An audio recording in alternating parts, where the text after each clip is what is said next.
బట్టలిప్పుకొని తిరగొచ్చు అంటాడు పూర్తిగా. అవును మరి. రెండోది ఏంది మొత్తానికి ఇలా దేవతలను కూడా లాక్కొని రావడం హిందూ. ఒకటమ్మా, వాడేమన్నాడు, శివాజీ ఏమో బట్టలు వేసుకోవాలి అని ఈయనేం చెప్పాడు. బట్టలు ఇప్పుకొని తిరగమన్నాడు. ఈయనేమో బట్టలు ఇప్పుకోమని తిరిగిపోతున్నాడు. అసలు వీళ్ళకి ఆడవాళ్ళు ఎట్లా కనిపిస్తున్నారు? అదే కదా, మొత్తానికి ఆటబొమ్మలాగా కనిపించినట్టుగానే ఉంది కదా. ఆయన ఏమో వేసుకోమంటాడు, ఈయనేమో ఇప్పమంటాడు. ఇప్పమంటాడు. ఇంకొక ప్రవక్త వచ్చేసేసి ఇంకొక నాకే వయసు మరుగుతుంటే ఎంగులో ఉన్న వాళ్ళకి ఎంత మరుగుతుంటే ఆయన అంటాడు.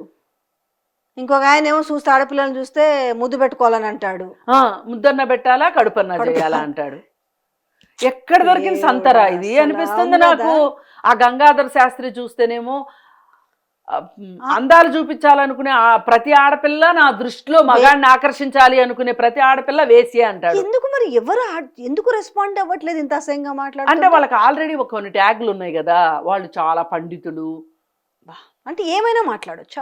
పండితుల ముసుగులో ఏమైనా మాట్లాడొచ్చు. ఈ మాట మాట్లాడొచ్చా? అసలు నువ్వు వేసల గురించి మాట్లాడావు, నీకు చాలా నీచమైన అభిప్రాయం ఉంది వేసలంటే.